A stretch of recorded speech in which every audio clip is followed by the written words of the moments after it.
Kao što znate, Masashi Kishimoto je napisao i nacrtao ceo Naruto serijal koji broji sve skupo oko 700 chaptera. Ali ovo što vidite danas kao priča o Shinobijima u stvari nije bio prvobitni plan Kishimota, jer je većini poznato da je Kishimoto dosta stvari promijenio prije nego što je počeo pisati sam serijal. Danas vam predstavljam Narutov pilot chapter, to jeste vidjet ćemo kako je prvobitno izgledala Naruto priča i pokomentarisat ćemo kako bi sve to izgledalo da je ta priča ostala i dan danas. Tako da posle intra krenimo na video. Sami su moja braća oko stola. Evo stiže ova flaša alkohola. Živimo život najjače do bola. Nek se čuje iz pištolja. Sreći mama kako umijana. Vesela familija je sa nama. Bakara kijama i uvana. Uvešama bija Italijana.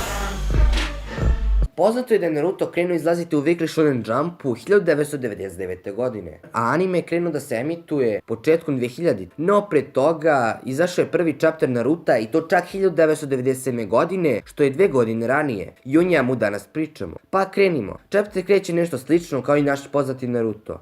Vidimo da je mangup koji želi samo da privuče pažnju, koji je totalno antipatičan zbog svog ponašanja. Također imamo priču kao i nove dizajnove, jer je ipak ovo prvobitna verzija Naruta, što je logično da će izgledati drugačije. No da nastavimo, sam početni plot je sličan, a to je da je na početku serijala Devetorepa napala selo i bila uzrok smrti 9 osoba. Dalje tog priče je izmenjen, likovi kao i mesto gde se nalaze je drugačije, što ćete primetiti u nastavku videa. Odakle početi? Ovdje se priča razvija na planini Oinari. Ljudi žive zajedno u miru sa demonima, što znači da je Naruto sam prihvaćen u selu i da svi znaju da on nije kriv, već njegov ćale, koji je oslobodio demonsku lisicu i roknuo nekoliko ninji, i to bi bio taj neki početni plot. Kako idemo dalje, shvatamo kako je u ovoj verziji Naruta pojam ninja bio skroz zapostavljen i većina pogleda se bavi umjetnošću slikanja oko koje se odigravala cela radnja chaptera.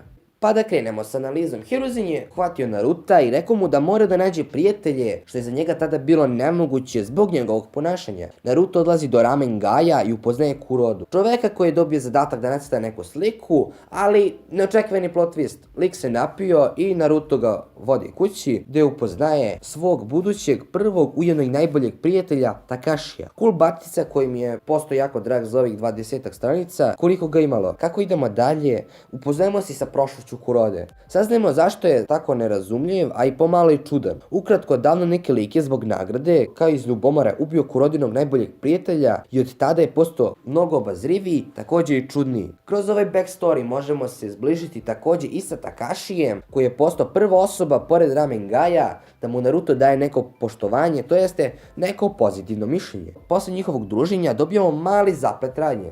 Takashi neko ubije na spavanju i Naruto okrivljuje za to i njegovu reputaciju u selu postaje sve kritičnija. Naime, Naruto su okrivljali da je on ubica jer je bio posljednji sa njim u toj prostoriji, plus su našli neke sumnjive stvari kod njega u kući. Kada je Naruto to saznao, upotrebio mali tok no jutsu, ali ništa u pretjeranoj količini i izbavio se odatle. Šalu na stranu, ovdje primećujemo njegov karakterni razvoj gdje Naruto više nije Naruto kojeg smo prepoznavali, već je ovo Naruto koji po prvi put izgubio nešto što mu je zaista drago i zato odlučuje da osveti Takashija. Naruto je uspio naći tog ubicu i uspio da ga pobedi sa modom Devetorepe koji na prvi pogled ne izgleda kao demon koji bi uradio nešto loše. Posle toga javio je Kurodi da ga je osvetio i zbog toga je on bio ponosan na njega i na kraju su se njih dvoje sprijateljili. Sada, kada smo završili ovu mini analizu, vreme je da ga prokomentarišemo. Likovi u ovom pilot chapteru su zanimljivi i nisu dosadni. Kuroda, iako je na početku izgledao smor, kasnije je postao zanimljiviji. Takashi, lik je odmah prikazan kao bratina, također se lako sprijateljio sa osobom koja ima skoro najgoru reputaciju u selu. Verujem da kada bi ovaj lik dobio više screen time-a, ljudima bi postao draži, ali ova smrt je bila potrebna za Narutov karakterni razvoj, što je manje više bitnije. Prostor gdje se odigrava sama radnja kao i stvari koje se koriste poput pištolja i motora je ispalo zanimljivo za vidjeti. Ako ovaj početak priče uporedimo sa početkom zvanične priče, definitivno je drugačiji. Verujem da je ostala ovakva priča, Naruto ne bi bio ni blizu ovoliko popularan jer su ninja bile te koji su skrenule pažnju na Naruta. Iako neke stvari su ovdje bolje urađene nego u zvaničnoj verziji, kao na primjer Takashi koji nije retardiran za razliku od Sasuke u Shippuden, također karakterni razvoj Naruta je ovdje bolje predstavljen, što je plus, jer u zvaničnoj verziji verziji i Ruka je služio bukvalno samo da se pojavi u prvih 5 epizoda i kasnije ga ne vidimo jedno 500 epizoda, ali šta ćeš. Jedna stvari koje mi se ne sviđaju jesu dizajnovi Kurame i Hiruzena. Sam plot s ovim crtanjem je ispod zanimljiv, ali ne tako kao ovaj sa ninjama kakav danas imamo. Bar mi je to neko moje mišljenje. Kao što ste primijetili, ima mnogo promjena, od dizajna do same priče. Po meni je dobro što je izmenio priču, ali niko ne zna kakva bi priča zaista bila da je ova verzija nastavljena. Možda bi bila bolja od zvanične verzije, ko to zna? Pišite vaše mišljenje u komentarima. Ostavit ću link u opisu da pročitate ovo poglavlje, tako da jedino što sada možete uraditi nakon što pročitate to poglavlje, možete udariti taj subscribe, također možete like i share, bilo bi od pomoći. Tako da to je to, do sljedećeg viđenja, veliki pozdrav. Hvala svima koji su gledali video. Hvala i ostavite like i subscribe.